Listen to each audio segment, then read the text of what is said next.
We am live. It starts at 42 seconds. I don't even understand why it does that. I don't even think there's actually like a 40-second delay on it or anything, but who cares? Someone forgot. Oh, I got the notification that I went live. I just got it too. But I turned off my notification sounds. Yes, but you're also using your phone to do this, so you have to. What's going on, guys? So it's Sunday night. You know what we do. So with me, as usual, is that guy right there. Yo, RODIMUS13 in the house. Well, he's in his shelf space. In my house, the shelf space. One of these days, we'll manage to get to do one of these live in person. Oh, that'd be cool. Because you still need this. It's like I still have your SD card that you need for your phone. So yeah, we're gonna need to meet up sometime soon.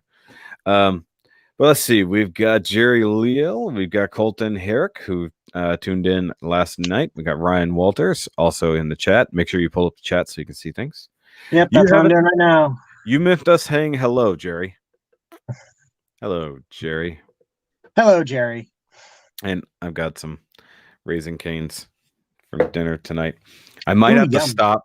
I might have to stop here in a little bit just to get something to drink because I came underprepared.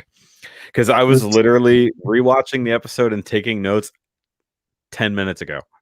It's like I picked way too late to take notes. I forget it takes me up to an hour to rewatch and take notes on an episode. Hola, señores. There's Mr. Hello, Eric. Colton. There's Eric in the chat. Hi. Ryan just finished building the Avalanche Exia and the Natalie. In what scale? Tell us. So he's actually working on the kit tonight again because he thinks this is Brews and Sprues. Wrong show, Thomas. So he's working on the Arc Impulse. Is that what it is? Is that what it's called? You're building it. You should know these things. This one. Okay. Impulse Gundam Arc. I'm mainly building it so that way I can show it off and then ship it for parts. Ooh, you got a little glitchy there for a second. See, another reason. Is your phone plugged in? We got to make sure it's actually charging and whatnot. Okay, so I got plenty of power. Okay, so Ryan says he's working on the HG scale. Yay, that's cool. Also, I'm realizing that my camera is zoomed in, which is making things slightly awkward for me. So I'm going to zoom slightly out. There we go. Because I can't see my own hands, and then I don't know what to do. Because if you guys have followed me long enough, you know I talk with my hands constantly. Is this distracting for you? I was a mime. Especially for me, with the chat up, I can't see you. Yeah, in another life, I was a mime. Obviously a bad one with how much I talk, but yeah. Did we see the $600 third-party Virtue Natalie? No. That seems ridiculous. Why would anybody want that? That's a lot of money. Now, I have seen the custom PG Virtue that somebody built before. That was pretty sick, based on the PG Exia. Scratch built PG Virtue. That's insane. Yeah, but I'm trying to figure out how you do that. Lots and lots of plastic. I would, something. I gotta clear out some of these Instagram notifications. So, of course, I was posting pictures of my latest build review coming soon with the Star Destroyer, which is sitting right over there. So, guys, of course, be following me on all the social media things if you want to see teasers. Also, join in the Discord because probably sometime this week or maybe next week, I'll be doing the live chat with you guys in the Discord so we can all actually talk to each other. That'd be fun. But for tonight, we're talking about the latest episode of Build Divers, episode 8, that I don't remember the name of, but it's all good. It's something in duty. I know that. Oh, shoot. Delusions? I think it's delusions and duty, or illusions and duty. Either way, I think it's illusions and duty or something like that. I like it's illusions and duty. Typo.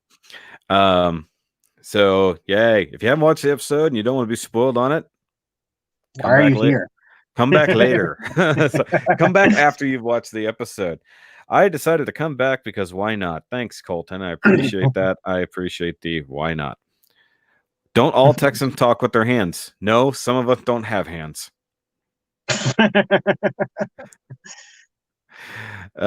says it's a 1/60th scale. So no, I've not seen a third-party PG scale version. I've only seen the custom one that somebody built.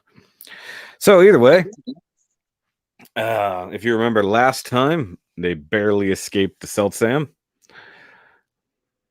Mm-hmm. They had to blow up the Earth 3 and Mars 4 armors to the Venus. Get away. It's Venus, not Mars. Oh, right. You know, that's the other one they call it the V2 on the thing. They don't call it the Venus 2. I just wondered about that. Huh. But either way, in the show, they don't refer to them by number anyway, so it doesn't really matter. Yeah. So because of that, we get a recap at the beginning of this episode to the end of that one, where we get to see where Muran gives the weird thing, pendant of terror, to Freddy to give to the build divers, and they look at it like, oh, this is somehow the last key to victory. So I just call it the key from now on, because I call it the Darkhawk amulet. It looks like something from this old superhero from the 90s. I'm aware of Darkhawk. Yes, it actually does look like his helmet. Can't pull that up right now, but that'd be funny. But oh, it looks like somebody listened to us and left, because now I only have 6 people watching, not 7. That's sad. Come back. Please, we take it back. Come back. We need all 14 people who normally watch. So we get that recap real quick about that, and then it jumps right into May back at Maggie's bar, reporting on everything that just happened, because at this point, it seems like she's almost working for Maggie in some capacity. Yeah. In fact, Maggie even first asked her to keep investigating. Oh, this is funny. She's like an agent for him or something. Seemingly, but I like Ryan. He literally says it's called the plot device. It's literally the plot device. I saw That's funny. That's actually funny. But yeah, so May mentions the fact that this key thing was clearly the actual objective of the mission, so they passed, even though they kind of lost along the way. They got their butts kicked, they lost the base, they lost a lot of supplies, but they survived and they still passed that particular mission. So yay for that. But also, it seems like Maggie is actually looking for a Gunpla that also seems to be based on the Mark III, much like the Seltsam. But they discussed the fact, could it be the Mark III that Maggie's looking for, but customized? And we learned that within GBN, you can't actually customize something once it's scanned in.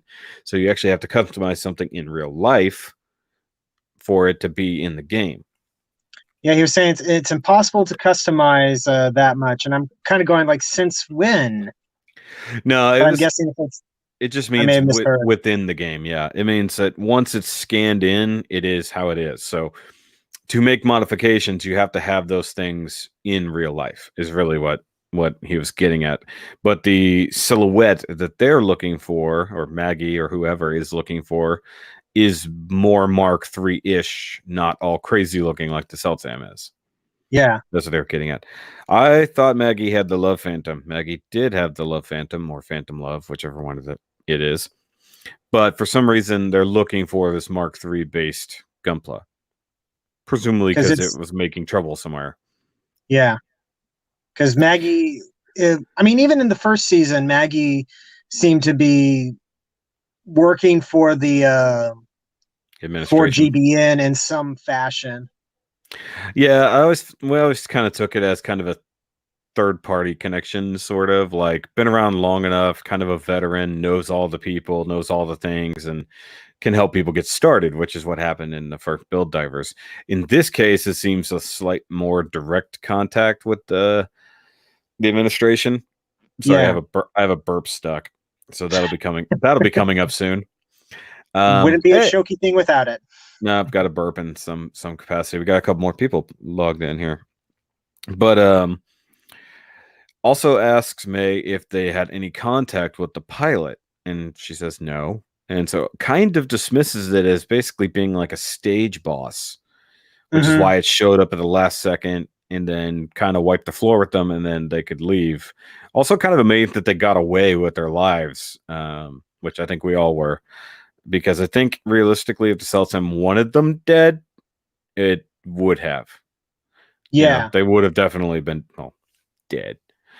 So to me, that was just kind of, once again, Maggie dismissing a lot of things and playing it off as having no knowledge of things or simplifying things so May isn't suspicious of what Maggie's doing. yeah. Even though Maggie is being highly, highly suspicious. Yep. So Jerry says that Maggie's an info broker, or maybe May is. No, okay. So he's saying that Maggie's an info broker and May is one of his people on the ground, or minions, so to speak. Hello, everyone. Hello, Anthony. About the Earth 3 Gundam yesterday for an episode. Cool. All right. But obviously, lying as usual. Did not really talk about, like, I guess May's sort of given up on getting answers about the mission itself, but they were discussing that slightly, that obviously this why do I keep forgetting what it's called? Like, not I guess story mission. I'm talking about how the story mission is a bit different and weird. Yeah. And then they get off on the discussion of,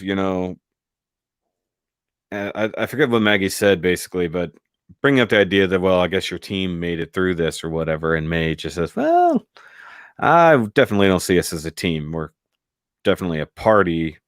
We're here and we're working, and we get through this, but we're definitely not functioning as a team, which is what we've seen since the beginning of the series, And that's kind of the theme of the last few episodes, and in this one in particular, is the concept of being a team, working as part of a team, etc. Yeah, because they were all forced together. We sort of talked about this before. They were forced together by the situation, and then they haven't been around each other long enough. While they've worked together on some things and come up with plans for some things, they definitely don't function as a team. There's some camaraderie, but not a lot, and definitely not between some of the main players here, so to speak. Ryan says it seems odd that Maggie wouldn't mention the brake decal's ability to modify Gunpla. Well, that's literally like corrupting the code of the Gunpla itself. So yeah, that makes sense. Maggie seemed not surprised when he saw footage from the other world. Did anyone else find that weird? No, because you can do that. They can record their battle and then show what happened. So seeing the footage, like actually capturing the footage to do that, and which is the same thing, what we'll see coming up is, even though they're doing that, you can still record what happens in the battle, even from a external point of view, not just like from your Gundam point of view, so to speak. In fact, we even see a little bit later in this episode, Kazumi has posted to his GTube channel and the footage from his fight. Oh, so and it's all exterior shots and stuff like that. Yeah, you can literally edit the video together. Like you could do, I think Halo was one of the first games that allowed you to really do that. Well, at least on the Xbox, I'm sure computer games had it, but where you could actually record from like a third party point of view and float around and actually see every point of the battle and stuff like that. But Jerry meant just the world itself. I was like, well, I mean, it's not like it looks super different from a lot of other worlds. But that does go along with what we think, that Maggie knows more about what's going on. At least that's what we think, than what they're letting on. Yeah, Maggie definitely knows what's up and knows why everything seems to be centered around the build divers or the creators of that world. So there's something else going on there. But before May leaves, they're talking about that she's got a mission and talking about investigating the situation they're in. And this particular story mission seemingly put forth by Maggie. So maybe originally she was sent on this mission to investigate this supposed story mission floating around and actually happened upon it. So we'll see what happens there. We still don't have May's background at all. Obviously we're getting through these individual character episodes, where we learn more about them. But Hiroto being our our main protagonist. I almost said antagonist. Well, he's sort of borderline in this episode. Yeah, I was about to say, it depends on your point of view. He was very he was a lot more like Kazumi in this episode, where last episode, in this one he went backwards. He had very backwards development for some reason. Something got to him in the last episode between there and now, and I don't think we really covered what it was, but something got to him. One of those conversations where he had a net positive towards his attitude and everything last episode. This one seemed like a total reversal of everything we've done so far. It's almost back to episode 1 and 2 Hiroto, which was just really weird. Speaking of which, at this point we jump to the real world situation, where now we're actually real world time. So we actually see him in class, where he's just staring out the window, daydreaming. He almost has the standard protagonist classroom seat. Yeah, he's pretty a little much. bit closer to he's a little bit closer to the front, but he's on that he's on the side with the wall, with the window, so he can look out at so he can stare out. Yep. But he's not in the back row. Exactly. And then some classmates or friends potentially come ask him if he wants to go hang out at wherever they said, and he have to decline because, well, he's a loner now. That's what he does. He doesn't spend time with people. Yeah, he doesn't want to deal with others, is what I have written down here. Yeah, he just doesn't want to deal with others. And as they're walking out, they mentioned that he used to not be this way, and we'll ask him again another time. It's clear that people recognize something happened to him, and there has been a major character change for him within the last few months, maybe a little bit longer. They actually don't qualify how long it's been since whatever happened. And we actually get a quick flashback by Hinata, who sees this go down, and she actually flashes back to when he was hanging out with people.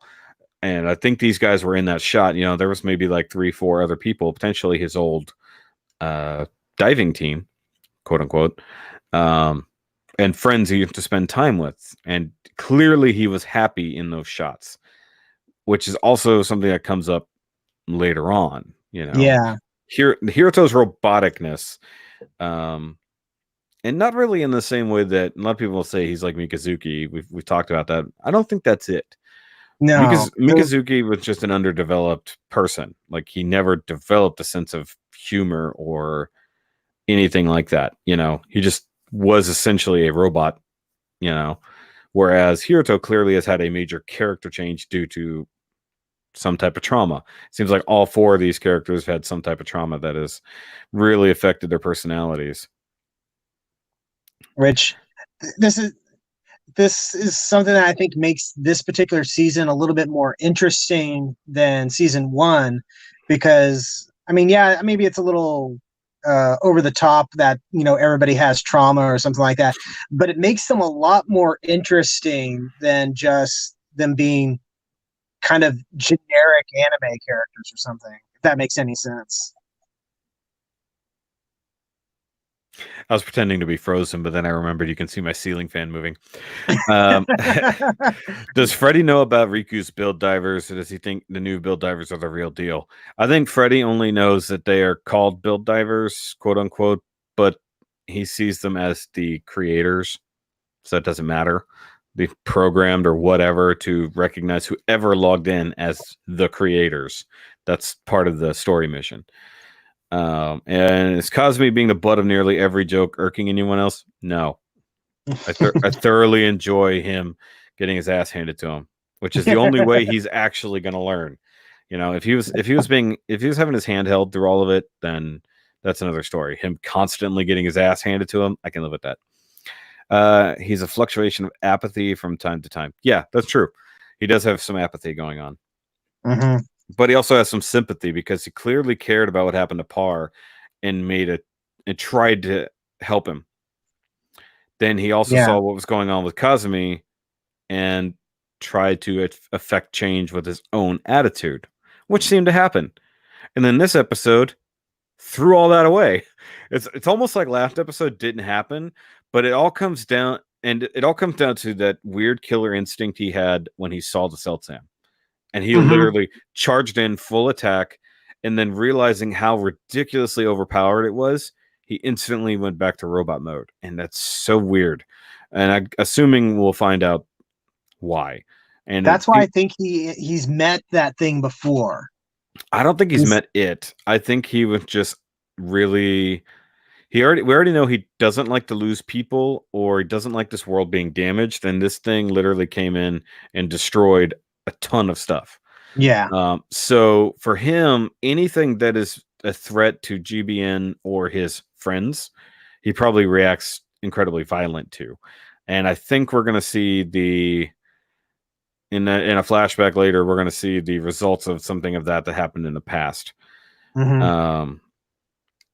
But in another flashback, Hinata goes back to that day when he came home soaking wet. You know, he's in the rain and he's holding the core Gundam. We saw this in a flashback, or I'm sorry, in a teaser before. And obviously it comes up a couple times in this episode.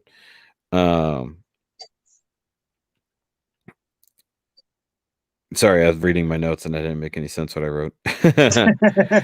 But we also come to the realization that in his actual room at home, he does have a picture of himself and Eve with the core Gundam. So you can actually take screenshots, I guess, of your own activity in GBN and actually make a real picture, which is kind of cool. Not gonna lie. I just kind of want to know who took it. It's like, or is it the same as the video recording that it can be from any angle as long as you were experiencing it? I figured he made like a little pop-up window or something like that, and that has like a camera app in it or something. And so, but it seems like in the moment, because they're like, it looks like in that shot they're kind of running towards the core Gundam, like up a hill, and it's like there's no way they took the picture. Like the picture was being taken of them. So either way, that's just logistics. But you know, the idea that it means enough that he has a real picture of this person in his room. And of course we have the obligatory episode theme walkthrough, kind of, where May logs back in and is walking through the main hub and literally sees a bunch of teams talking about team activities, and it's being hammered into your mind that she doesn't consider anything a team, you know. But you see all these other people, like some Xeon based guys whose girl is what's her face from Unicorn, you know, supposed to be, and then, of course, Minerva. And then you get our Patrick cameo. This time he's in Xeon uniform. specifically Ramba Rao. Dressed as Ramba Rao this time. This time he walks across the screen, and he's actually, because the previous one where we didn't catch it, where he's in the background, I posted that screenshot. He's literally on screen for like less than a second. And it was hard to get that screenshot. The girl reminds me of IMA. I could see that a little bit. I just don't see how Kazumi is supposed to get better when we have scenes where he's taken out almost immediately in the water. Getting ahead of us, Ryan. We're talking through the episode, Ryan. Don't jump ahead. I feel like we might be get so impatient.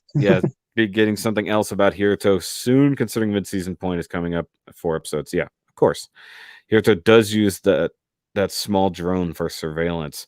I don't remember seeing a small drone. I remember him actually using a freaking armor set as a thing. But either way.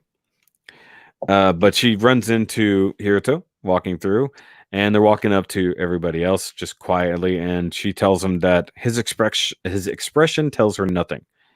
So he's so emotionless that he's just so blank, which I find funny that it translates into the game.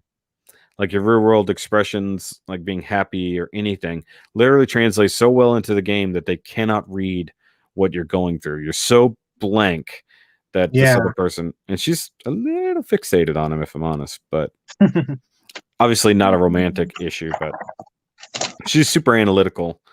But we've also seen her act kind of normal when dealing with Maggie, like not just straight business. So she does have a normal, softer side to her, but right now she's just all business. They finally run into Kazumi and Par, who is, like you mentioned earlier, showing off the video he made to upload to GTube, and he, goes literally through the whole subscribe and everything to watch the video. So maybe he'll get back that one subscriber he lost before. and he's on video number 37. I made a note of it this time because we were wondering What? how many he had uploaded. That's funny. Or at least it's 37 of that particular series or something like that. Yeah. He has it labeled on the at like the end card or whatever. Yeah, that's true. It's actually Hiroto Colton. He actually wrote Kirito. It's like, yes, we understand he's basically Kirito. But that's funny. But then, you know, they watch through to the end of the video and it has the section where the Celtem is shown off. Now, part of me wonders if the video that May was showing Maggie was actually that video, just by chance, but we don't know that for sure. It doesn't really matter. But that would suggest that May is subscribed to him. But then again, we also know that, like in real life, I bet there's plenty of viewers who aren't subscribed. Hit that subscribe button. Subscribe right now. Subscribe right now. These 60% of you that'll watch this without being subscribed. Oh, that's funny. I misspelled Kazumi. It came out Casimir. And Par, like usual, starts suggesting that we take precautions against the Celtem if it shows up again. And I didn't understand this conversation. Actually, I watched it twice, and it seems like they all suggest the same thing, but they all have a different attitude when the next person says it. And I didn't quite get that. Kazumi kind of thinks the Celtem probably just like a stage boss, and they're not going to bother with it again. So but you know, we just need to continue on and get the rewards and level up, basically. But then May says they only passed the last mission because they cleared the goal, but just in case it shows up, then they should make preparations again. Then Hiroto says that they should just avoid it at all costs if they can. And try to advance if they can without defeating it, because seemingly it's not part of it, but they don't know. And I don't know if that's out of fear, which it seems to be. Because he's clearly having like a fear reaction or an overreaction to it based off of a fear of something that happened before, which is probably due to a lot of things getting destroyed, as we sort of see in some quick flashbacks. But he also said that they should just max out their equipment just in case, but kind of don't go seeking it out, you know? So they all sort of say, with the exception of Kazumi, to prepare just in case it shows up. But they all have a different reaction when they say it. It makes no sense to me. It's like, I don't know why that conversation happened the way it did. I don't know. I figured I interpret it as them taking different approaches to it. I mean, Hiroto, I have written down, it's like Hiroto's like, let's just min-max this thing and be over with it. Kazumi is sort of like, we already know we're awesome. We don't really need to do anything. Let's just charge in guns a-blazing and we'll take care of it like we always do. Yeah, I got that feeling sort of from advising him, caution. Yeah, but that was the other thing, is that Par put it in Basic Impossible. We need to upgrade. We should prepare for this thing if it shows up again. May said the same thing in a different tone, and then Hiroto said the same thing in a different tone, but with the addition of we should avoid it if we can to complete all this. But I think that went to show that he's at this point trying to get through this as fast as possible. But we don't know why. Like, all of a sudden, since the last episode, since that battle, he's suddenly on high speed, whereas before he was okay with taking his time, planning things out, preparing ahead of time, and taking his time to search for things. Now, all of a sudden, he's like, we should get through this as quick as possible and try not to fight this thing if we can avoid it. And we need to max out anything we can just in case, just to prepare ahead of time. I'm guessing he wants to keep them from potentially running into the Celtsam again, maybe. I mean, that makes sense. But if he has, because I still think he has some sort of connection to this and knows that whatever is around whatever the deal is with the Celtsam and its pilot or builder or whatever, he knows that they are super bad news and does not want anything to do with it. And it's also possible that maybe he's just worried that that thing is going to show up and then just wreck everything around them again. Yeah, and we already know he kind of cares about these people, so to speak. Mhm. Not his The puppy teammates, people. because obviously they don't matter to him. It's clear since very early on that GBN matters to him more than the people he's around.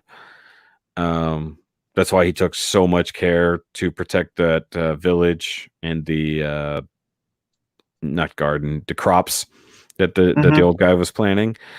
So that matters more to him. So it comes down to the point that when he has something to protect, he'll go all out. But if that thing gets damaged or hurt or killed, I don't think he knows how to deal with it. So that's clearly something to do with his trauma. Hiroto is to sell him money. I don't think that's true. But moving on, they of course they log in, and this is starting to make me believe that they truly do like log in at the temple every time and then have to venture to wherever they're going, because they have Freddy with them again, and Freddy's always there to greet them at the temple.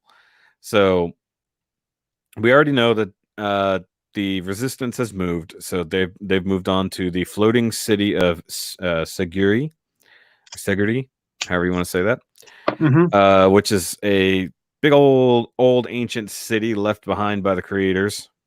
Go figure. That seems to be their MO. They find stuff left by the creators and take over it.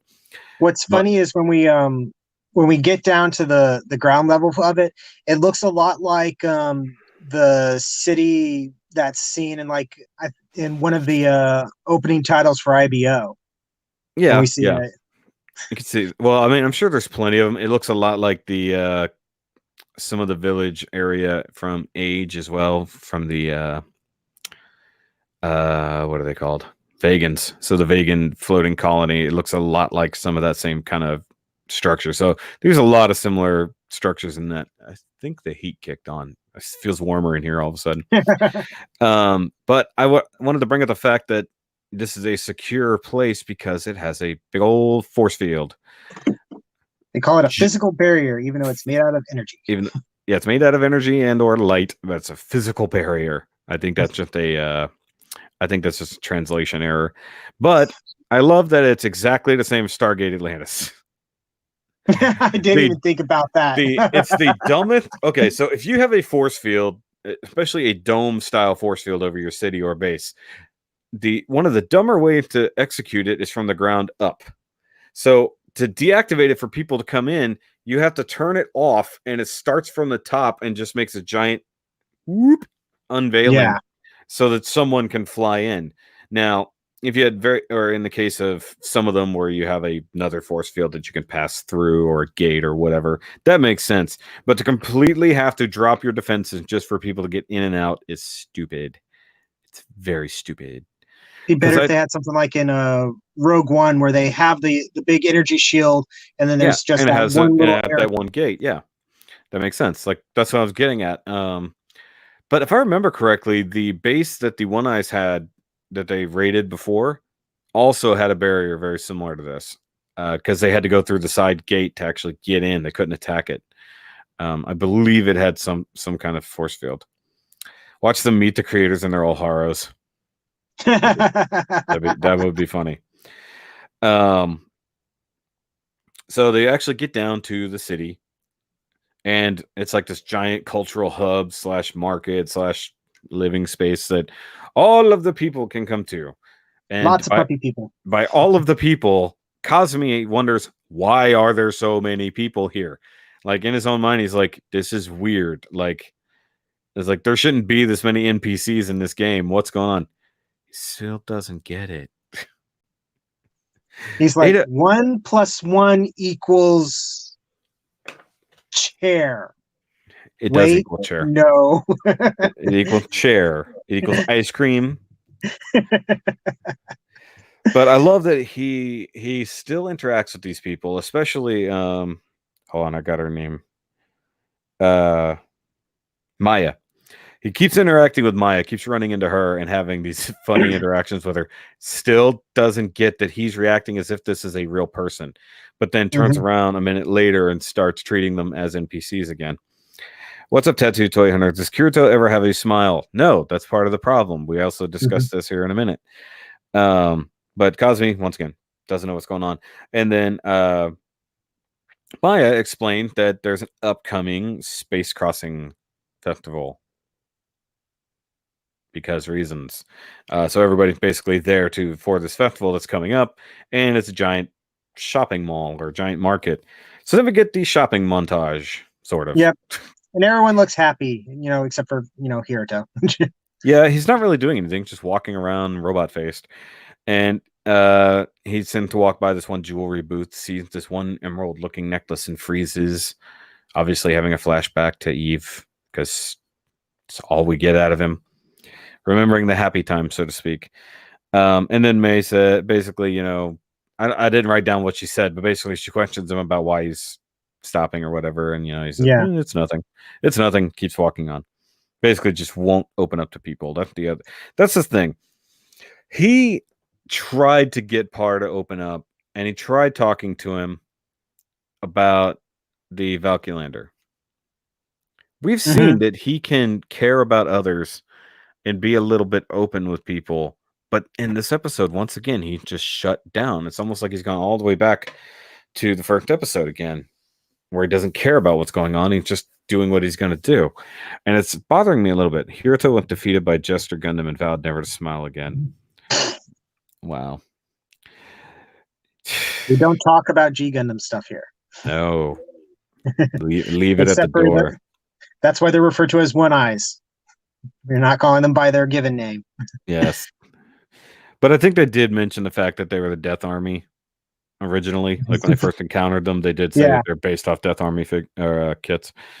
And then we see Cosme and Parr carrying a whole bunch of stuff, and Parr is remarking basically on how very similar Mei and Hiroto are in their kind of bluntness and also distance from others. And Cosme kind of talks about it. He's like, yeah, that's kind of that. And then I like that Parr's like, no, that's not really what I meant. But I mean, they're both good at what they do. We discussed this. They look similar, but they both are distant and have other more important things going on in their own little world, and they isolate themselves even though they're part of the team. Whereas Mei actually seems to have feelings, while Hiroto's are all like locked away deep inside or something. Yeah, he's just shut down. Is it called Valkylander or Morgiana? The actual kit is called Valkylander.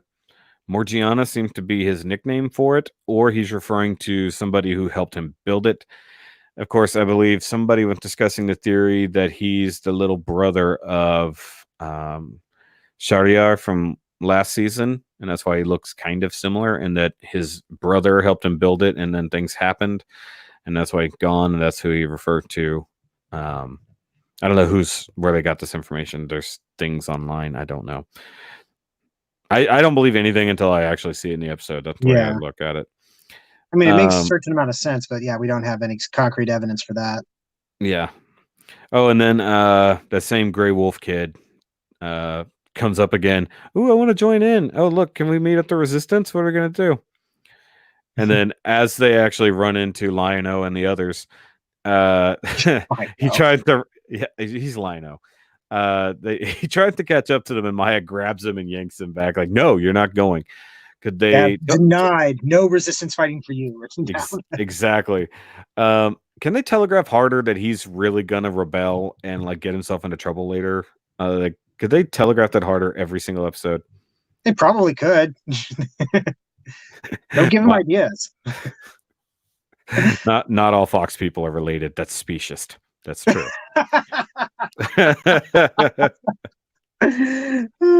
It's not. He has a big fluffy tail, just like Shardiar has ears, very similar, but also doesn't have the same kind of building ideas. He didn't build a beautiful Gundam.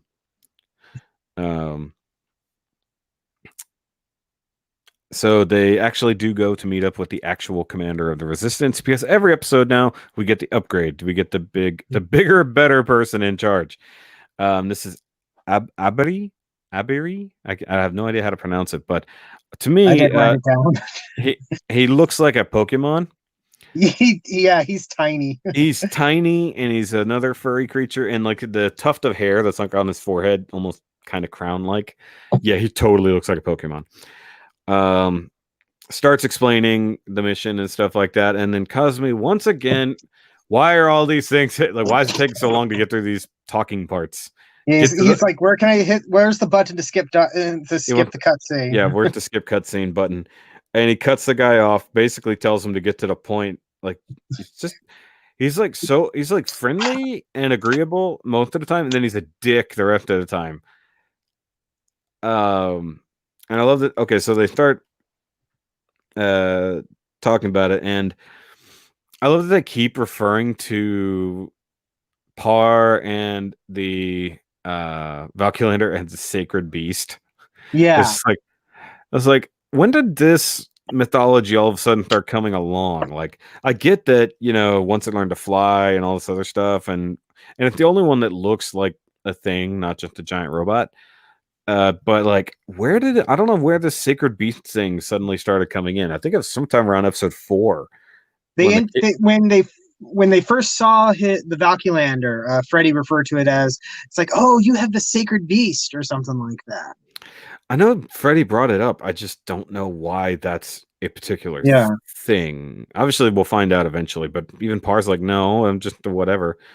Oh, I'm playing things down. The Valkylander is way more garish than what Shariar would build. Yep. It's against his philosophy. Yeah. Little gray-haired fox reminds you of a tiny-sized version of Tiger Wolf. Yep. It's like Thundercats Gunpla. Yep. I'd be down for Thundercats Gunpla. I'm surprised nobody's done it yet, to be honest. But then they explain the mission about the Silver Tower, how once again it seems like something left behind by the creators, but surrounded by an army of One Eyes. Also, it seemed to be their stronghold. So they've tried to send a scout party. It looked like they went by boat, because they ran into the big problem. There's something in the ocean. Ooh. There's a monster. Yeah, it looks to me like it's probably some sort of giant. It's either a giant mobile armor like the aquatic one from Unicorn, or it's going to be like a giant version of the Marine Death Army, I think. Yeah, probably that, because everything seems to be Death Army-ish or affiliated. I mean, I don't know what that is, but hopefully it's not an aquatic devil Gundam, because that'd be silly. But yeah, there's something under the water that kept them from getting their information or anything like that. I don't think he said like everybody died. I think he just said they couldn't get there before they got cut off. But yeah, is it going to be an actual Gunpla? In-game Gunpla, and not like somebody piloting it, or is it like an actual like monster? Like, we'll see what happens. Usually these things are Gunpla disguised as monsters. I like this realization. Oh, I know how this goes. You tell us what we do, then we agree to do it, and then you say this, and it's just like, yeah, this is the whole point. You sort of know how this goes. We've been through this 4 times already. Mm-hmm. He literally points out the repetitive nature of it, but he's like, just that, oh, I know how this goes. And then he plays it out, and it's just like, yeah, that's what they were going to ask you to do anyways. Why are you like coming to the realization that this is how it's supposed to go? Did you think there was another option? Do it or don't do it? If you don't do it, then nothing happens. What's the point, dude? And then it's where Hiroto brings up the key, the Shadowhawk pendant or whatever you said. Darkhawk. Darkhawk, and I like Shadowhawk. That's a different character entirely. Fine. Darkhawk. But he tried to give it to Goros and the others, and basically says, no. If Moran gave it to you, he trusted it to you, you should have it. There's an obvious reason you should have it, because it's probably how you're going to get into the Silver Tower. They didn't say that. That's probably what it is. Yeah, he says, like, I'll ask that you hold on to this. And I'm listening to that. It's like, to be fair to Cosme, that sounds like a heck of a video game line. Yeah, that's true. Oh yeah, Daughters, am I a joke to you? Yeah, exactly. I hope we do get to see some more Daughters. That was actually a pretty cool suit. Hopefully, it just wasn't that one episode issue, and then we never deal with it again. I mean, Because it's in the title, so you would hope that it would show up a little bit more often, but it is just a p-bandai kit, so yeah. So we go from there to where they all just sit around the table, and I like how Freddy has become like the fifth member. Like he goes with them everywhere. So they're he's their having mascot. he's their mascot. So they're discussing the whole idea of now they know it's an Oh, I forgot about that. So they bring up the fact that it's an underwater mission, and Cosme's like, "Ooh, Yeah. He's like, "Oh no!" It's like, "Yeah, it's an underwater mission." Crap. So yeah, they go deal with that, and nobody has ever battled underwater before, and Cosme just hates the ocean. Oh, but then there's of course Kirito or Hiroto. I said it again. Of course, he's done this before. He plans for everything, which means he's been through virtually everything. So, and he talks about it, and he likens it to battling in space, but you have to deal with the pressure and the weight of the water on your suit. So it's a little bit uh, getting used to. And for me, that was a callback to Build Fighters Try, with Sekai learning to fight in space by training underwater. Because Okay. remember, he had a Gundam that could only function on ground. You know, he didn't have a flight pack, didn't have anything like that, so he had to figure out how to move in space. So he trained underwater and how to use his techniques and everything like that to learn how to deal with fighting in space. And to me, it was like that same flip flop. And of course, the real thing is our astronauts tend to do underwater training to deal with weightlessness and stuff like that. So it's there's a nice one-to-one realization there. But to me, that was a weird callback. I have an ant on my phone. Weird. Well, we got these little sugar ants that keep coming up, like, Ah. but I don't know how it got in here. That's not good. If they're coming in here now, my desk is kind of a mess. Oops, stop it. I accidentally highlighted a big section of my notes. This is what happens. This is what happens when I don't just write it down on paper.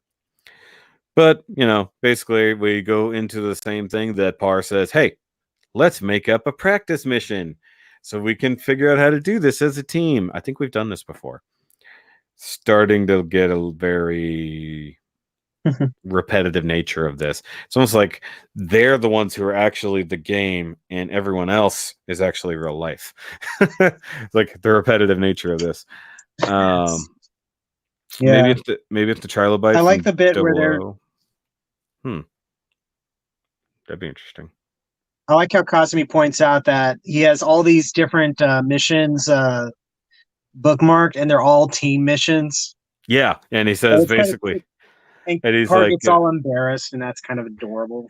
yeah, he's like, no, I did this in case I was ever part of a team, which actually makes a ton of sense. He put down things he wanted to do whenever he finally became part of a team, and I'm kind of about that. It actually made sense. I made that same note too. I actually interpret it as he feels that he's part of a team now, so he started, prepping all this stuff together so that way he could, help them out and stuff like that. Which is why he's getting more embarrassed about, because he's doing it for them. Well, he did say he did it in case he was ever part of a team. So he clearly had these bookmarked before when he was still by himself.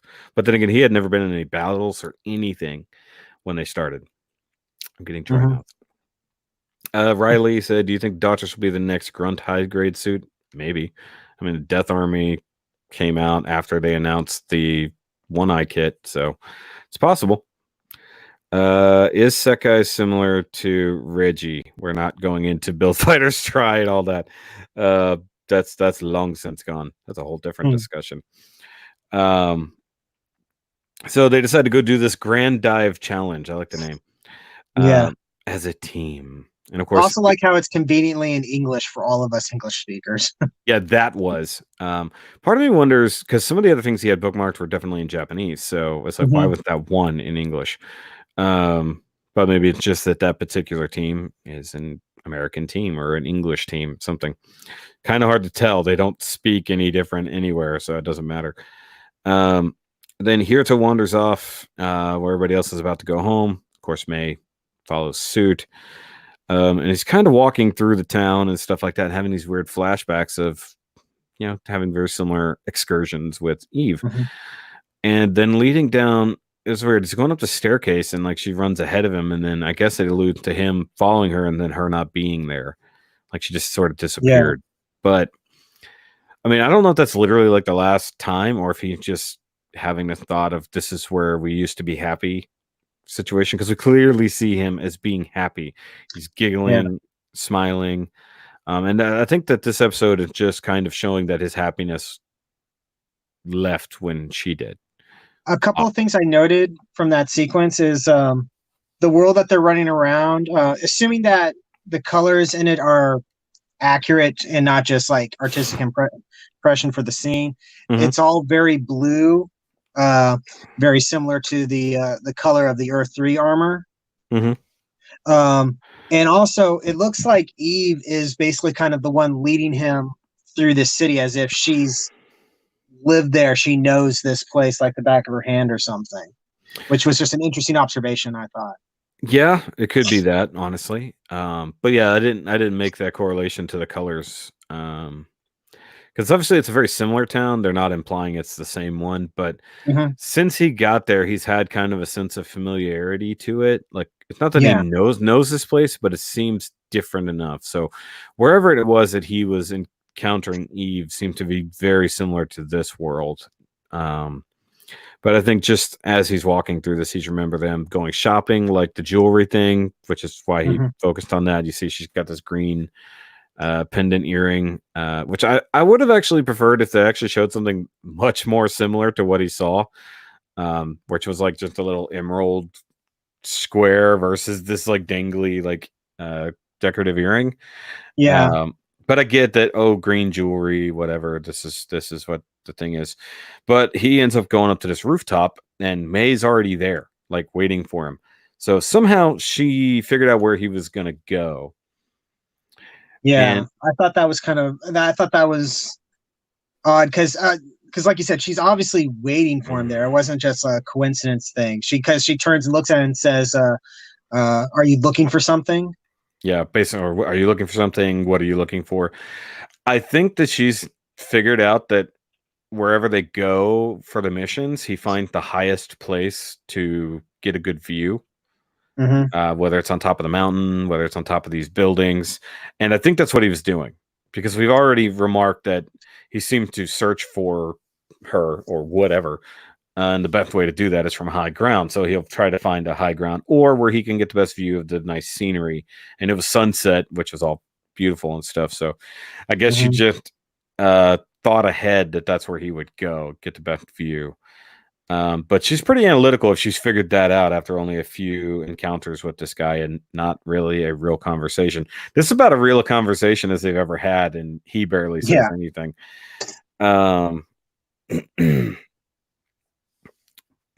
Sorry, I got phlegm here. You all right?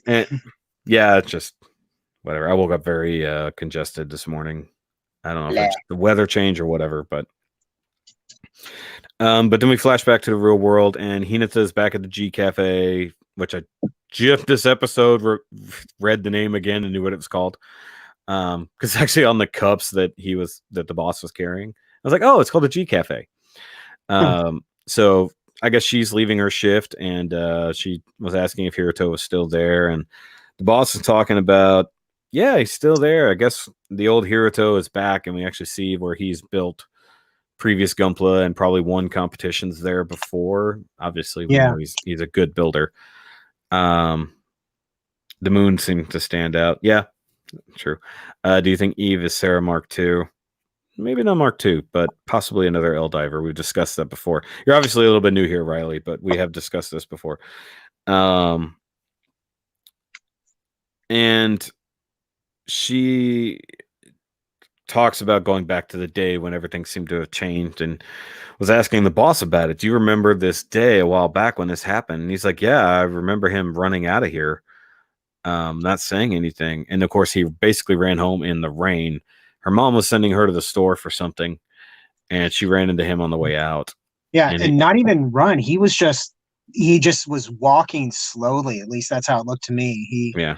was just, he had the core Gundam gripped in his hand, and he just slowly walks away, not even looking up. Oh, see, I missed. Obviously, I missed that. I thought he ran away. But anyway, he's basically standing there in the rain with Hinata, and she can, trying to talk to him. Says his name a whole lot because that's what you do to a person who is standing in the rain. Mhm. Hiroto, are you? Just kept saying it over and over. I was like, skip. And she could tell even at that point they was just totally shut down. And May, because these scenes are kind of overlapping. So May is discussing, we're here in this vibrant, beautiful world, and I see all these people from the villagers that we know already to all these people here in this town who they're happy, they go through their day, they have ups and downs, of the different emotions, but I don't see that on you. Basically saying like these people who are basically supposed to be robots in this game have more emotions than you, who is an actual human.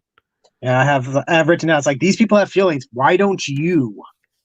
Yeah. So that's, she in this episode, she kind of calls him out a lot. Yeah. He's other than Kazumi, who needed to really get knocked in the head. Hiroto's been being called out for at least the last 3 episodes on different things. Last episode, it was, not caring about his team, not opening up to the team. Prior to that, it was the same message. So he started changing last episode about that. And then this one is all about having no emotions. And when he did, he seemed to shut down right after having a sense of danger.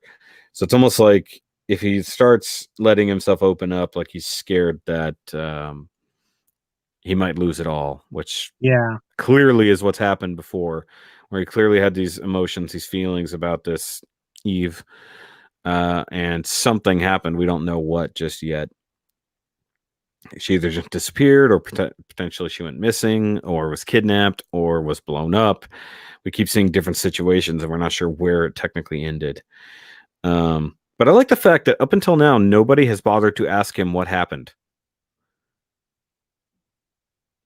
Hinata says that. She says, basically says, it kind of wasn't my place. I mean, I get the feeling that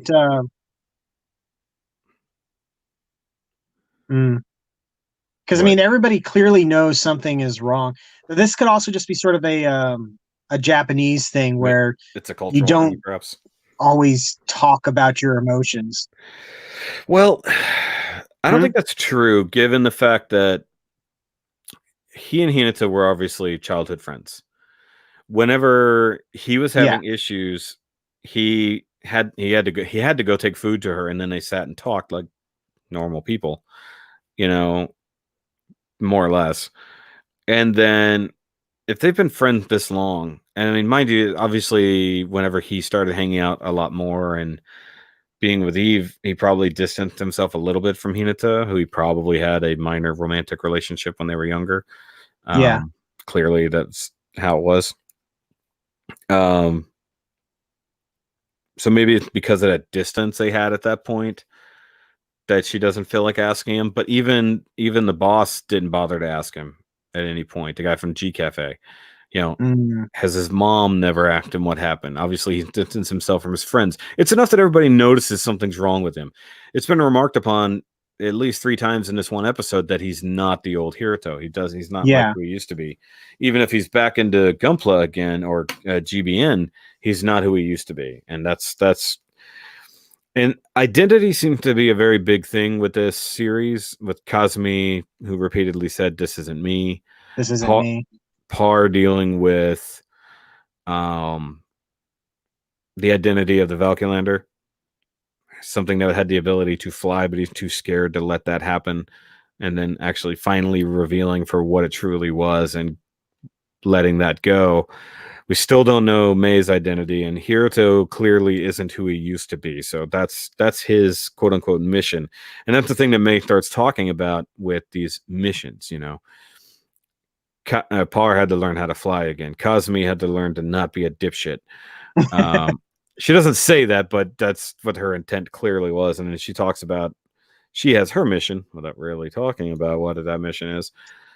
but they've all got a reason to be there. They all have a reason to keep going. They've got a reason to do this. And she asks him what his is. And at the same time, they revealed that's where they find out that's a real picture in the in his room. You know, she brings it up to the boss at G Cafe. He's like, "What girl?" You know, whatever. But yeah, she says.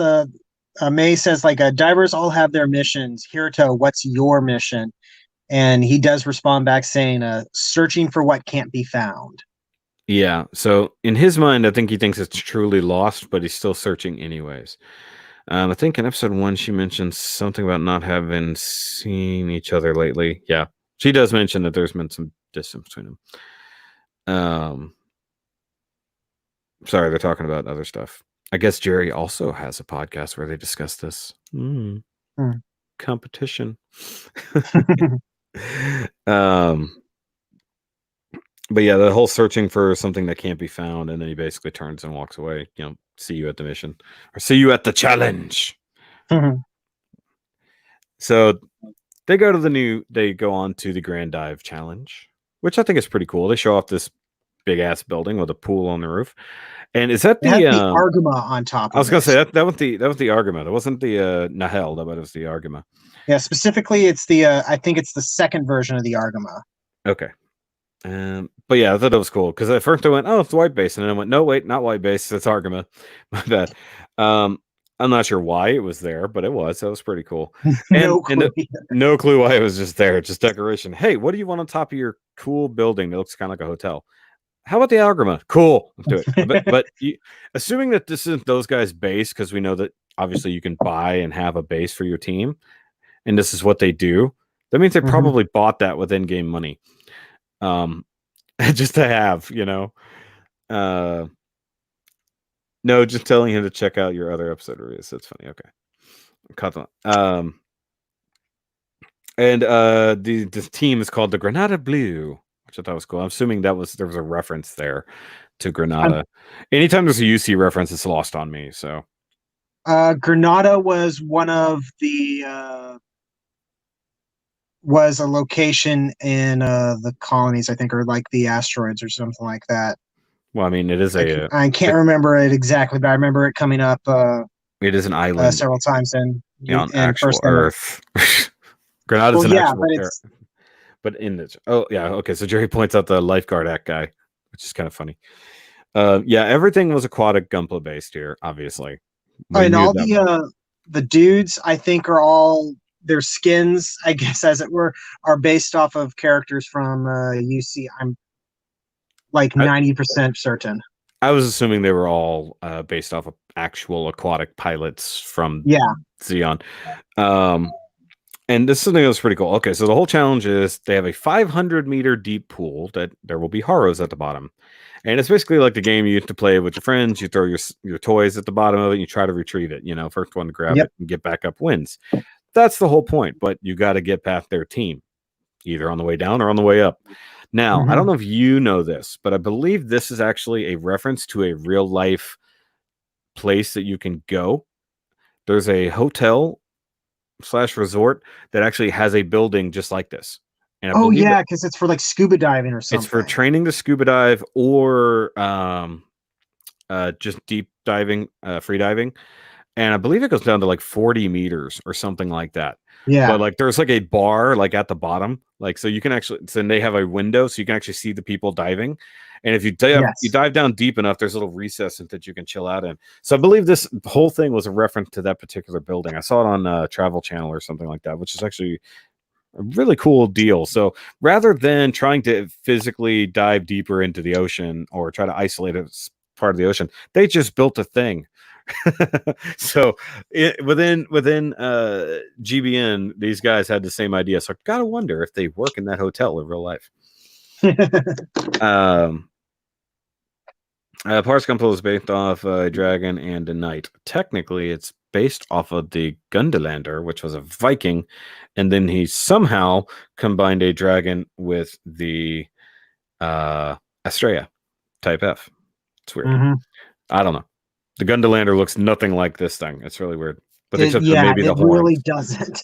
I think the horns are the only real close reference. It has a Um, dragon head on its shield, and that's about it.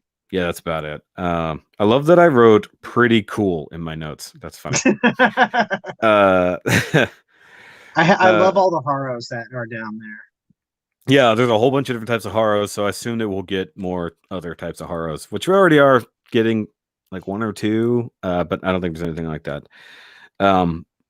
So this is where we get the reveal of the new Mercuone armor. Now everybody says it's a pun. What is it a pun of? It seemed to be going over my head. I didn't see it as one. Yeah, so even Jerry says that it's a pun for the new name. Now, are they just saying murky one, like he's murky, like he's in the water, like he's the murky one? Or is it something else? Now, this is the only one, and we discussed this last time, that actually uses the number in the name. We discussed this before. So why is it he just referring to Earth and Venus and Mars, but he doesn't say the numbers. He doesn't say Mars 4. He just says Mars. Venus instead of V2. This one, it's Mercuone, not Mercury. So I thought that was interesting. Also, it's kitted up for underwater use, including a little rebreather thing for some reason. Aesthetics. Aesthetics. It looks cool. It describes its ability most. Murky one. Yeah, that's what I said. It's a murky one. It dwells in the deep. So yeah, I was right. So he's got like a cool jetpack on it. He's got a harpoon gun and a couple other things. And yes, you can go out and buy this now, or at least pre-order it. However, it does not come as a full kit. It comes as the armor and the weapons in two separate kits. But it looks like you use the same basic core Gundam from the regular Earth Gundam or Earth-3 units. So yeah, you don't have to change up a whole lot. So if it's blue-ish, they use the same thing. So I'm guessing when they get to Uranus, it'll also use the same core. Sorry, I just thought about that. Which planet is that? Which planet is Uranus in the thing? Is it 6? Mercury, Venus, Earth, Mars, Jupiter, Saturn. It's past Saturn. Neptune, Uranus. So it's 8. No, it's Uranus then Neptune. Neptune is 8. Yeah. Once you get past the asteroid belt, I start losing track. Well, Pluto is 9 and Neptune is 8. So Uranus. And I'm hoping there's a Pluto on it. It'll be the smallest one. But so that will be Uranus 7. Uranus 7. Do you even aesthetics, bro? That's funny. But yeah, no, I hate that they have to have like a thing that makes sure it's an aquatic suit. Though I don't really get the extra things on the arms. I don't know if those are meant to be thrusters or what, but I like it. Okay, so they dive in the water and then like his harpoon gun and other things like come forward and they're like a jet tank, like you could rent. It's actually propelling him forward. I thought that was pretty cool. Yeah, I thought that was super neat. Though I was wondering why Parr was using the Valkylander in dragon form. I feel like it would have done better in Gunpla mode. Maybe he figured he could flap his wings and he could go through the water like a penguin or something. Yeah, treat it like flying. Which I think that's and I noticed this when so they're diving next to each other, and that's the first time I realized you can see its hair when it's in dragon form. I noticed it before, but like it really stands out more in this episode. Yeah. Is Uranus going to be yellow suit of armor? No, because I think it's more blue than that. So I don't think it'd be yellow. I know you're trying to make a weird pun, but I'm actually thinking that the colors kind of match to the planets that they're, so Mars is red, Earth is bluish, greenish. Yeah, but Mercury is kind of Mercury's dirt colored, but they're making it go orange. Blue. Yeah. But the irony that the Mercury suit, which is closest to the sun and therefore hottest, is the one that goes underwater. Well, there's reasonings behind that. I can't remember the exact reference it is, but it's the same reason why Sailor Mercury has ice and water abilities. Oh, because one side is frozen. Because Mercury doesn't spin. Well, no, it's connected to some sort of mythology of some sort. I can't remember the exact. It's probably the god Mercury, which is not the same thing. Anyways, so they dive down. It's all good. Mhm. And I like that they finally bring up the fact of how you build your Gunpla matters. Yeah, because they talk about sealing up your seams and stuff like that. So they specifically say properly surfacing, smoothing, and planing it, so it's actually smoother to go through the water, and seam processing, so seam lining, so that because Kazumi's like parts start rattling and stuff like that. So you clearly were pointing out the fact that his Gunpla is not that well built, but then again, these are all the parts that, well, I guess he wouldn't replace. So I don't know. It's that weird thing of it's not real, but it has a real effect in the game. But the real thing doesn't take damage. But the quality of your build matters. It's something that they've actually brought up again, finally. And the fact that the Mercury armor is the only one that has sonar, where everybody else is just trying to use their basic radar, which doesn't really work underwater. Not really. Sorry, I'm getting a bunch of Facebook notifications all the time. Mercury is in retrograde. No. And basically, Kazumi goes out like a bitch. Straight up. Tried to attack with the Justice Lance. Barely can move. I looked at he managed to do the quick movement, like get his weapon up and everything, and then like, it's so hard to move. Well, how did you get into that position? It's like you were just going forward, and all of a sudden, and that either way. So he gets basically shot in the back by the Ak guy over the shoulder. They took out his cape too, because when he came up, he was missing his cape. You mean you don't touch your Gunpla's quality in a bathtub? No, I don't. Stickers come off.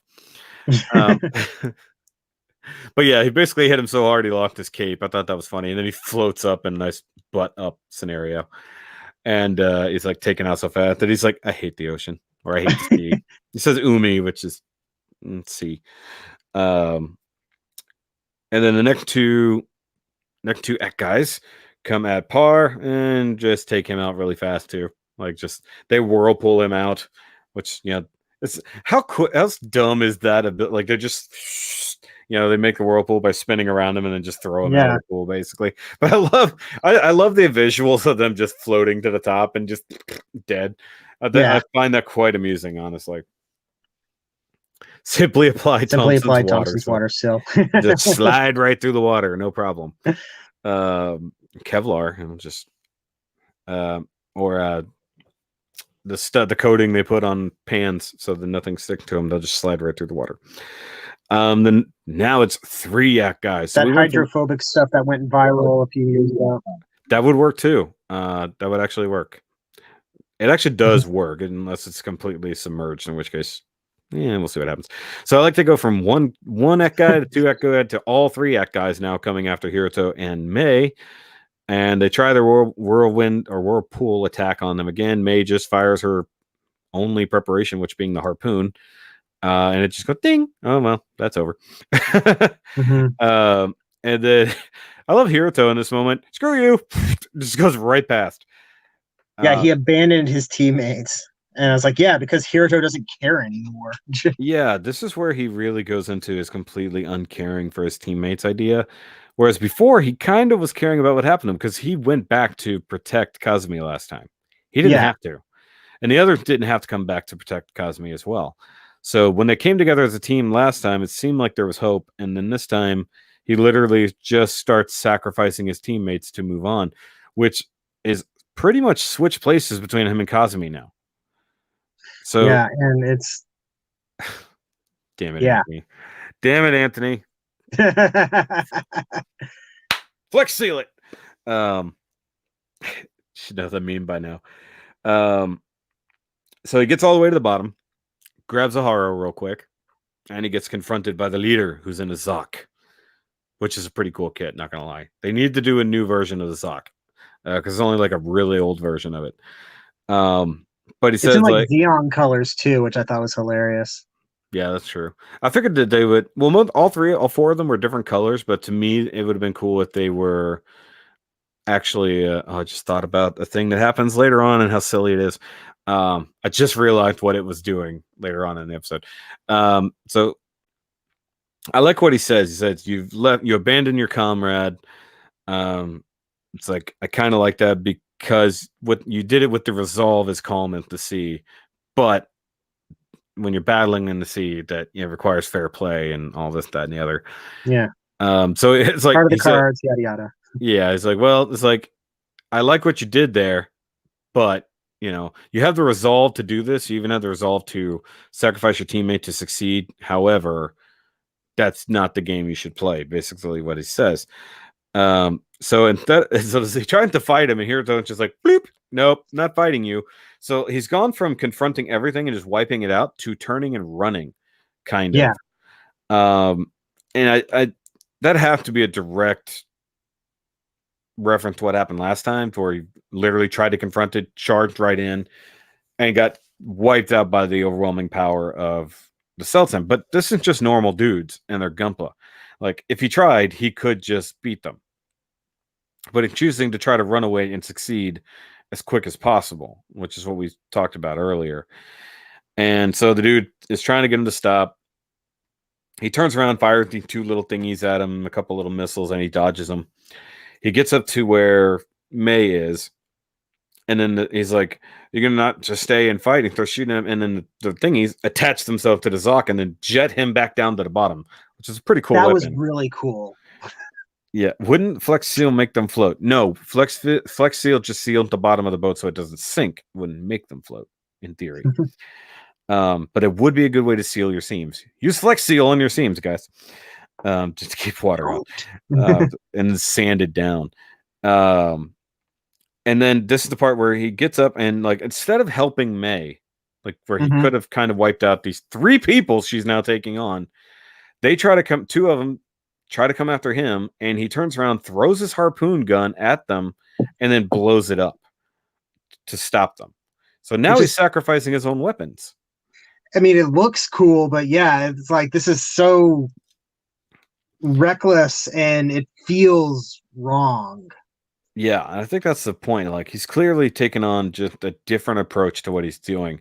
And of course, he comes rocketing out of the water and lands on the side of the pool in a triumphant thing. I do like the raining down effect after he comes out. I thought that was actually with the rainbow. Yeah, I liked all of that. I was like, that's a really cool, like, that they went that far into the realism of something shooting out of the water like that. But yeah, then of course, battle's over, they win, but did they really? That was a rhetorical question. What was that? I said that was a rhetorical question. Did you even hear the question? But yeah, basically the guy. I didn't hear the question. You like roboted out on me. You roboted out on me. It was your fault. Basically, I said, did they win? What is, like, they won, but did they? And the guy basically says, you sacrificed your teammate to do this. So, I mean, you did the thing. Come back and challenge us anytime. Walks away with his teammates all laughing about it. And then Parr literally says, it doesn't feel like a victory. So, yeah, this is where we basically get confronted that Hiroto just doesn't care that he's part of a team. He just wants to get through this. He clearly has this mission that he wants to get through. So now he's backtracked on his characterization so far, as we've discussed.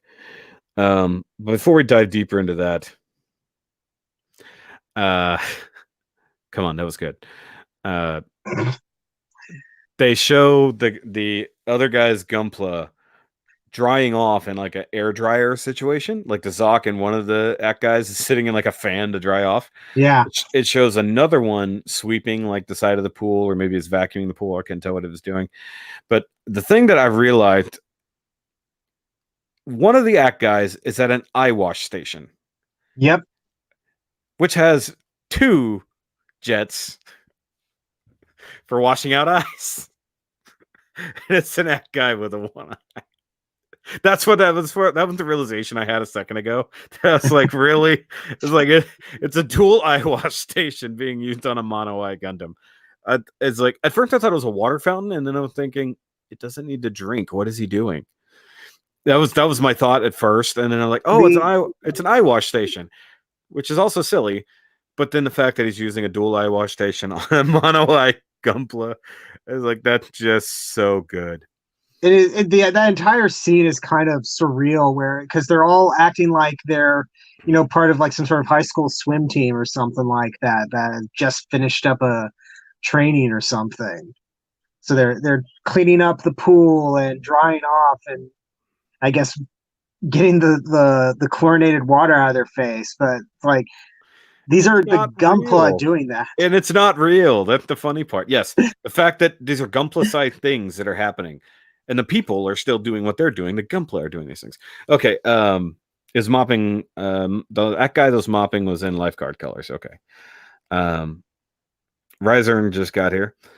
Jerry said he just realized the purpose of all the jagged fins on his Gunpla. Please tell us. I assumed that might have been a reference to the creature from the Black Lagoon or Abe Sapien and stuff like that, who had fins on the arms. Hiroto seemed to have the trauma part, it says individuality of Kazumi and the interpersonal skills of Mei. And he says he just wants to find his Sarah. That's true. To remedy red eye. Oh god. Its eye is irritated. Got to wash it out. It's not real water. Unless that was like how they heal damage, which would be interesting. I would have liked one that shot squid ink for distraction. I think that would have been fun. If you're gonna have aquatic Gunpla, at least have that. But basically from here on out, they set up the fact that they're going to go into this mission. They're not going to redo this again for some reason. Forget anyone else needing diving training. I'm good enough. I'm going at this mission alone, is basically what Hiroto says. I'm the only one with sonar. I'm the only one who with underwater combat experience. I'm just going to do this. You guys just fuck off for all that matters. Who needs teams? Who needs a team, basically? And he's gone back to this lone wolf idea, even after trying to become part of this team. He's still lone wolfing it mostly, but he's more like the alpha in this case. But, most scientists actually say that alpha don't really exist in nature. Only seen in like basically domesticated wolves that are in the zoos and stuff. Yeah. Oh, okay. So here's some real science to what Jerry's saying. Yes, the purpose of them is to create smaller water vortices, which that's not vortexes, it's vortices, that cause turbulence in the water, causing the Gunpla to follow them to have a harder time fighting, or causing the Gunpla following them to have a harder time fighting. Maybe. At the very least, it's a interesting thought.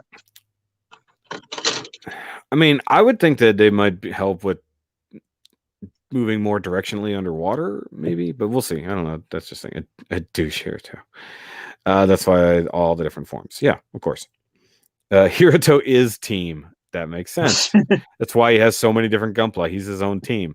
I'll just bring all my armors with me on the little remote, and then I'll switch them as necessary.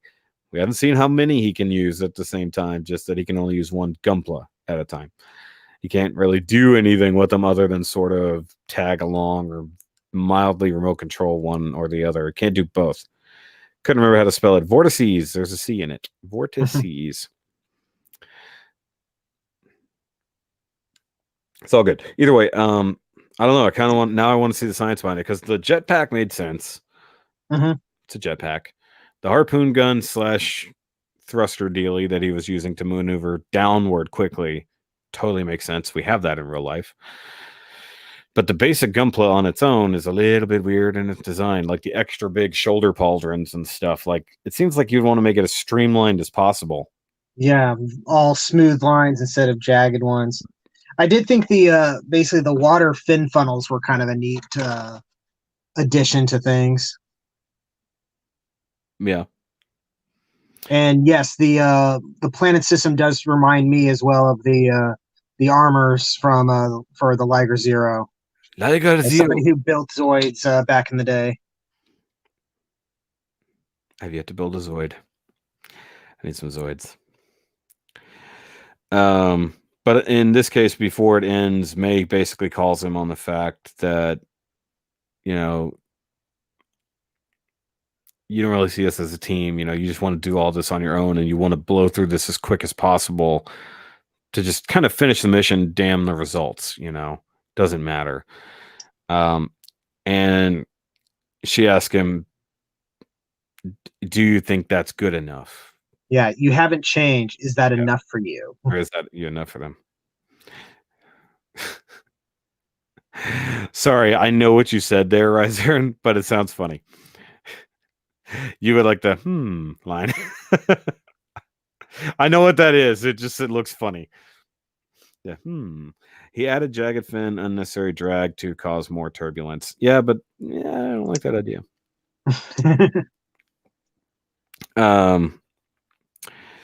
But he flashes to Eva, basically saying the same thing to him.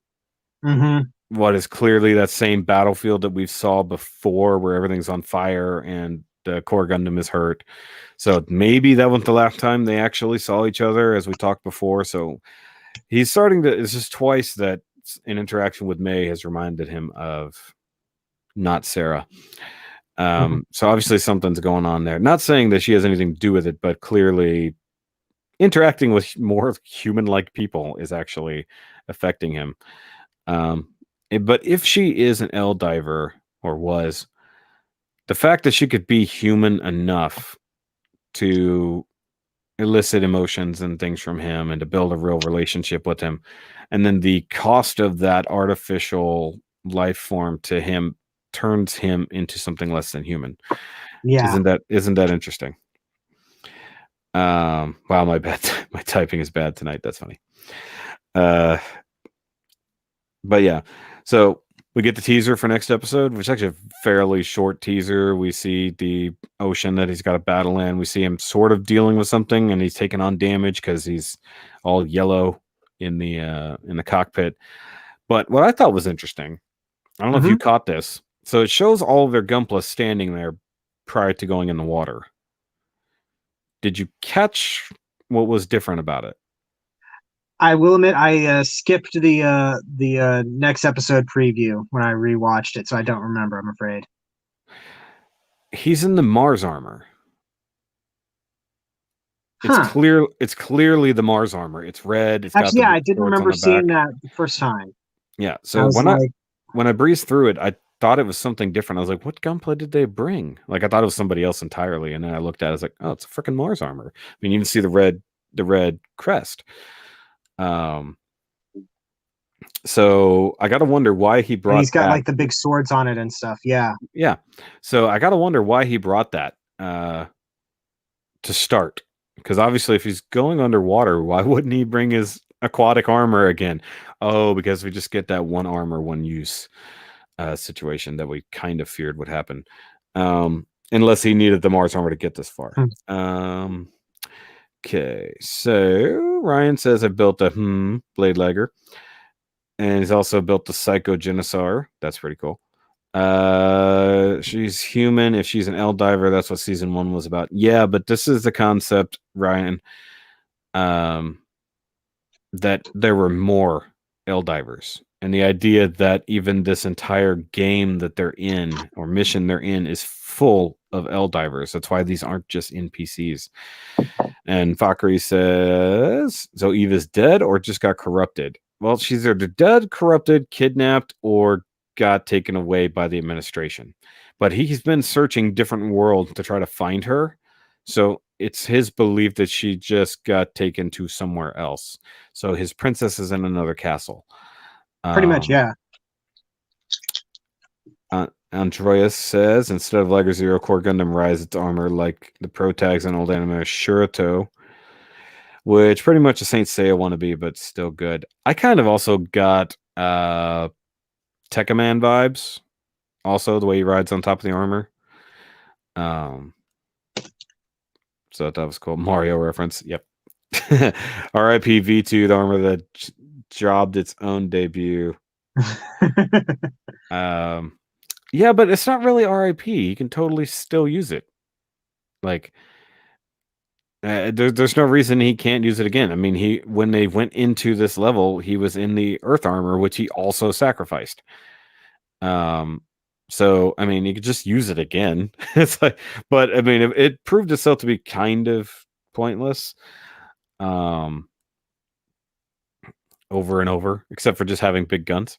Hey, we're back up to 14 people watching. So many people are going in and out.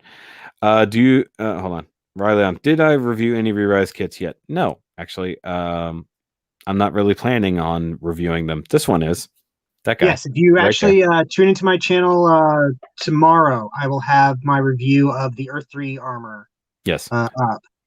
And I So also just finished building Justice Knight, and we'll have that up probably next week. yeah, the only one I'm really planning on getting is a Valkylander because I like the transforming SD gimmick. I'm a dork like that. But I'm probably not going to buy the add-on kit. He has multiples of the armors. Yeah, but you got to think he doesn't have to have multiple armors. It's a video game. They get destroyed in the game. The real thing is still there. You just have to repair it within game. Yeah, we saw that in season 1 when they took damage. They had to redo it, but the actual Gunpla in real life is not affected, so he can always just repair it within the game. So it might be gone for that mission, might be gone the next mission, but they could redo it, obviously. That's why certain things can continue. Seltsam, who will review? Probably him. That one right there. Probably. Don't have that one on order yet, but I am interested in picking it up. Shoki, link his channel. Just search RODIMUS13 shelf space. It's pretty easy. Yep. It's kind of a pain in my butt to always put him in. And I do think you have a link to me somewhere on like your. Yeah. Page, it's in my front page. Has a link to his channel, so you can go there that way. Seems like he's. Oops, sorry.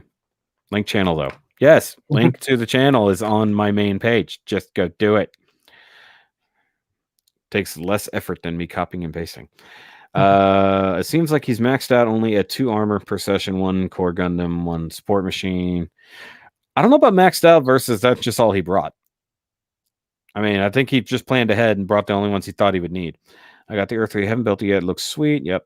Oop, scrolling the wrong way, but you log in with the model. Yeah, that's exactly right. You log in with the model that isn't damaged. So if he knows that in game he can't use the V2, or he doesn't, like I said, he used the Earth 3 in this episode, and it got blown up last episode. The core Gundam itself is fine, but the armor itself was sacrificed. So he would have had, under those rules, he would have had to come in under something else, and he didn't. We clearly saw he was on his normal Earth armor. HG Justice Knight is a good kit, too good for Kazumi. Kazumi doesn't deserve it. Well, clearly it's not that good if the water pressure was getting to it. They're going to play just data scanned. Exactly. Come to think about it. Yes. Come to think about it, we have yet to see the armor combination gimmick a la Kamen Rider W, or that Gunpla gimmick only.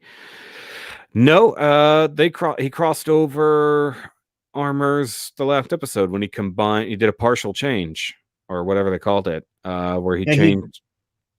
Limited change. Limited change. That, right? Yeah, so he did a limited change. So he partially changed between Earth and Venus to combine the weapons. So I mean, you can cross the armors. That's not a big thing. They connect. I assume they all connect to the core Gundam the same way, with the exception of in the kits, the core Gundams that come with them are different colors to associate. But the one in the show changes colors per armor. So, I mean, that part doesn't change. So realistically, you could mix and match your armors. And we do have the white armor that's coming already that we know about, which I thought was funny. They showed that off before they showed off the Mercury armor. So they gave us that one teaser for something coming. That might be, if I had to guess, that's probably the Jupiter armor. But I would think that would be the biggest armor if it was Jupiter. So maybe it's Saturn. Because I'm lazy. Well, I'm lazier than you, Ryzern. I mean, I would think they would give not enough rings on a Saturn armor or something like that, but it might be a gimmick. It does. It might release energy rings. It might have rings a la Shining Gundam or God Gundam. Or the Age 1 Titan, is it? No. Titus? There you go. Thank you. I was waiting for you to get there. I'm just I haven't watched Age. No. You said not to cross the armors, Ray. That You would said be not to cross the bad. armors. Do you think the Siltsum diver will lure Hiroto into a gunpla battle similar to how Riku had to fight the asteroid No Name? Probably. No, I don't think so. You don't I think so? think I think that it'll come down to him and Siltsum because we've already seen it, but I don't think it'll be like a one-on-one outside of the thing because these guys can both log into the same story mission. I think that they would fight within that because otherwise Hiroto doesn't have a reason to fight him outside of that. Oh, and Joyous brought up the thing that I was trying to remember about Mercury is a water star in Japanese. Okay. That's why it's associated with um, in anime. You often see it associated with basically aquatic stuff. Coolness. Thought so Core Gundam G3 in real type color doesn't exist. Oh. Ring. Stargazer. Yeah, that'd be interesting. That would be really cool, actually. I thought the Stargate. Because of the big ring on the back of it, I thought the Stargazer's entire look was kind of an interesting thing. I thought Stargazer was an interesting one. I've actually watched Stargazer, just that one OVA for it. It was interesting. Completely pointless, but interesting. Because they built an entire Gundam, not for battle, but for space travel. It was an Instead of a exploration. spaceship, they just built a Gundam. It's a bit of a head scratcher. Yeah. And it wasn't even meant to be manned, if I remember correctly. No, but that person got stuck in it. See, look, Riser said go to Shoki's page. RODIMUS13 and the first recommended. Go. Because I'm awesome like that. Open a new tab. And go subscribe to his channel. Because at this point, he's putting out more Gunpla reviews than I am. Although I do have one coming. If you watched the Bruise and Sprues last night, of course, I have the new Sandrock Gundam coming. I'm going to review that tomorrow on my new background. Ooh, you'll have to see what that's all about. Mysterious and shit. Also, make sure you're watching the Star Destroyer build logs because there are still a few more of them to go before the actual review. That's called teasing you along. Make sure you go watch his channel for any and all reviews that are coming up. And for the love of God, go watch our GBN Glitchbuster frame reviews on the playlist on my channel, so you watch all 3 videos associated to it. For the love of God, just watch them that way. It was a lot of work on my part. I mean, it seems like the core Gundam was originally G3 colors in a flashback. I don't know if people really missaw that. I don't think that was a direct reference to anything. I think that was just a quick color issue. In the flashback in this episode, it was the exact same colors that it was. And every flashback that I've seen it, even with Eve, it's always the same colors it usually is. White legs, white arms. Yeah, because if you look at the photograph. Yep. Because if you look at the photograph of with the core Gundam and then Eve and Hiroto running up to it, it's in the standard sort of grandpa-esque color scheme that comes with the Earth 3 armor. That was weird. I just saw maybe the heater just kicked on or something. I just sort of saw light flash. Hear that? I'm having a stroke. You got yourself another sub, Rodimus. Oh, thank you very much. I appreciate it. Yep. I'll throw a picture up in the Discord. I don't care if you do that. But I'm just saying we did see Patrick in this one. Yeah, I think I'm going to actually do a composition, like actually get a screenshot of every time he pops up from now on and just like add to it like every week. I think that would be fun. Now, are you talking about the flashback in this episode? Or are you talking about previous flashback? Or are you talking about the teaser? Because that's seemingly different. Actually, you know what? Instead of doing it on the computer and trying to screen grab it, I will do it on my phone.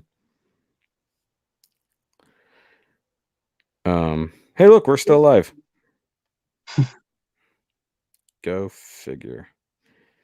Oh, hey, I'm up to 5140. Yay. Well, they actually updated the numbers sooner. Like it was on almost a week delay on my sub numbers going up. Either that or I gained that many subs overnight or something, which is not likely.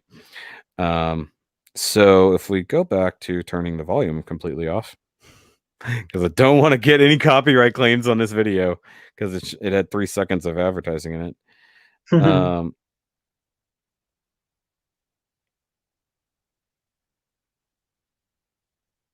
on. Okay, so right there. So there it is on the actual official picture that's on his desktop. And you built it. That's the color it comes in, right? I can't see the thing because I have the chats up, but red lower torso, blue darkish color thing, green thing in the chest. Okay, so hold up your core Gundam if you have it available. Yeah, so the core Gundam colors, as it were. What is dead may never die, Patrick Colasar. That's terrible. Previous flashbacks. We're not talking about previous flashbacks. Okay, so let me skip to... let me see here. I'm trying to find the section where... Okay, so that's the other flashback. I'm trying to find the spot where they flash back to him standing in the rain here. Because I know that it looked weird in that one flashback where he's holding it. Come on. Show it, please. Hiroto, are you all right? What's wrong? Hiroto. There it is. Okay, so I think this is the one where people are claiming that it's different. It's kind of hard to tell right here because my screen brightness is weird. But I think it's just the way he's holding it and the fact that you don't see any of the red. But to me, it still looks the exact same. Like still got the grayish chest and things like that. Now, if we go back to last week's episode, which I think is where they showed that, which of course they don't just have immediately listed. They need Gundam Info needs to reorganize their crap a little bit better. Except now I have to figure out where that flashback was. Oh no, it wasn't a flashback. It was the teaser. For this episode. Oh yeah, Sultan's awesome. I don't need that kit, but it's a cool looking thing. Definitely do it. But Jerry, if you do find that image, by all means share it. Oh wait, that didn't have the flashback to him standing in the rain. Where is that? Oh, here it is. There it is. Ah, okay. This is why people are saying that it looks different. It does look different in this shot. That's way less colorized. It's mostly gray. Okay. Yeah. So here, let me screenshot that.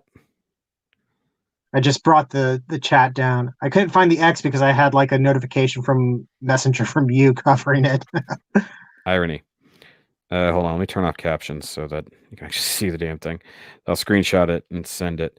So realistically, it looks like in Seed. Well, I don't know how much Seed you've watched. In Seed, whenever they power down, it just looks like all the colors drained out of it. That's what it looks like. So I've actually seen all of Seed, at least the TV version. So okay, so I'm gonna send this just to you real quick because it'll pop up. Okie dokie. I can't post it. Am I on the right thing? Yeah. So in the teaser frame, they haven't colorized it. Boop. But it's the exact same thing. Oh yeah, because it's lacking the red and the blue. You just can't see it. Is that why people are saying it's supposed to be other colors? So actually, the core Gundam in its without the armor, the top of it is actually a dark gray. Yeah, but this is showing like even the chest on its V-fin is the wrong color. Sorry, I didn't mean to hit the like button there. He's saying episode 2 flashback where he meets Eve. Excuse me. Bless. He's saying he posted it in the Discord, so I'm gonna go look. We're gonna track this down, and I'm gonna make sure the microphone is in front of my mouth. So that way nobody can see your mouth? Does anybody want to see my mouth? Probably not. No. Okay, so I think this is the same situation where it's also night in this, so there's no light around him. There's no ambient lighting, and it just looks decolorized. Yeah. I don't think it's technically in different colors. I think it's just that, you know. Does it have like a little backpack? Yes. Like a little backpack with some little wingy things? Because I haven't seen the basic Core Gundam. Here. Strip it down. This is just an add-on part. Yeah. So try to get. So what you it's see there? beam sabers flip down, don't they? Yeah. Okay, so that's when that's it's in core mode, it's like that. Yeah. So I think in reality, considering that virtually everything is decolorized there, desaturated because it's nighttime, I think that it's because I bet if you saturated those colors, it would look normal. Because you can see the red. If you look down by the torso, by the waist, it is red in that shot, Jerry. Oh, never mind. That's Hiroto. He just happened to be right there. Oh, that's right, because Hiroto's wearing like a red shirt at that point in the flashback, isn't he? Yeah. I think either that or he just flat out hasn't painted it any colors. But we see in multiple other versions that it's got color. Maybe it does have a powered down mode. We've only ever seen it active. We've never seen it in like a powered down just Core Gundam mode. So I don't know. We'll see what happens. Well, I mean, I'm just saying that I don't think it's a different color scheme. I think it's just either a powered down mode or they just desaturated it because it wasn't the thing that was important. Yeah, I agree. The picture that I mentioned earlier is the big evidence that the Core Gundam from the time frame where he's hanging out with Eve is clearly the same color. Because that picture 100% is the Core Gundam that we all know and love. Yeah, so we know he's been using the Core Gundam for a while. We don't see any sign of him having the planetary armor yet. Or he just wasn't battling at that point. Like he's just tooting around in the Core Gundam, because why bother with your battle armor if you're not going into battle? And so far, we've only seen him in missions or big fights. Fair enough. We haven't seen him just chilling. You know, same thing like the Valkylander. It's always in dragon mode unless he's going into battle. Well, now, so there's no reason to transform if you don't need all the stuff that comes with said transformation. So if you're just exploring and hanging out, why bring all your weapons if you're not going into battle? And if you're just chilling and experiencing like the night sky and stuff, I think it's just that it's dark there. I think that just the desaturated because it's a memory, and we clearly see that when he's hanging out with her in other instances, like you said, it's fully colorized. So I don't think there's anything different about it. I don't think it's like an actual G3 color scheme or anything like that. I think it's just they purposely chose to desaturate it. Just like this, the fact that a preview teaser at the end of one episode has different colorization for the exact same scene that comes up in the next episode is that's clear evidence that they're not following everything 100%. So it is what it is. I do not play League of Legends or anything along those lines. No. Oh, I should probably look at chat again. Is asking if we play League of Legends. His skyboxes are the best part of the game. Change my mind. No. I don't even know what that means in that. We don't know what that is, but it's also late. It's bedtime for, well, probably you. I actually need to clean up my room a little bit. I've got some trash going on in here. But I've got reviews and stuff to film tomorrow. Obviously, I've talked about things coming up on my channel. He's talked about things coming up on his channel. So, guys, of course, we've been talking a lot about ReRise. See an actual kit over on his channel tomorrow for his review of the Earth-3 Gundam kit, which I haven't even seen anything other than the pictures as he was building it. So I don't know anything about it. I'll be watching it at like 7:30 when I start being functional, which I was going to tell you, potentially stop putting your things out so late at night or so early in the morning, because I think you might be missing some people if you do that. I've noticed that I seem to get a few more views when I post them. Well, because I saw maybe it was your Transformers review. What did you post Friday? The Perfect Grade unboxing was Friday. Okay. Because I think you posted one of the things like at midnight. Because I got up at like 4 a.m. Mhm. and it had already been up for 4 hours. I think you're possibly missing some people by going that early. Okay. Just a thing. So maybe try a different time. Like I do mine at 4 a.m. So I usually catch the people going to bed on the other side of the world and the people just getting up on this side of the world. 4 or 5 a.m. seems to work pretty good for a lot of people. So Okay, I'll give that a shot. So surveying you guys real quick in the chat and or comments, when do you tend to catch our videos? When they first come out first thing in the morning, or do you scroll later on and see them? Let us know, because it might help out his views to know what time you guys would actually watch this thing. And I'm being serious here. I'm not picking on him. I really would like to see him get more views. And if there's anything we can do about that, by all means. But guys, we will catch you later. Have a good week. Happy Thanksgiving. If we don't see you till then, I keep forgetting this week is Thanksgiving for us here in the US because they moved it back a week for some strange reason. Do you know why they did that? Was it moved? Yeah, last year it was on the 22nd. This year it's on the 28th. Because I thought it's one of those things where it's tied to like the second Thursday or something like that. It used to be the third Thursday. So I don't know why it's the fourth Thursday this year. I don't know. As soon as somebody told me when Thanksgiving was, I was like, why did they move it? And all I've seen last week, like Thursday, Friday, Saturday, were Happy Thanksgiving. It's not the last third day of the month. The 22nd was not the last third day of the month last year. It's usually the third Thursday. Or we're doing another Mandela effect, and I'm the only one who realizes it. But it seems like if I don't point it out, people don't realize it. Why was it the 22nd last year and it's the 28th this year? I know it moves around, and that's all I can say. Conspiracies. And freaking Christmas is on a Wednesday. The second most useless day of the week. But guys, we'll see you later. Remember, as always, keep on nerding, to keep on building, and let's keep building his community together. So go subscribe. The 10 of you Invade watching. my shelf space. Go invade his shelf space.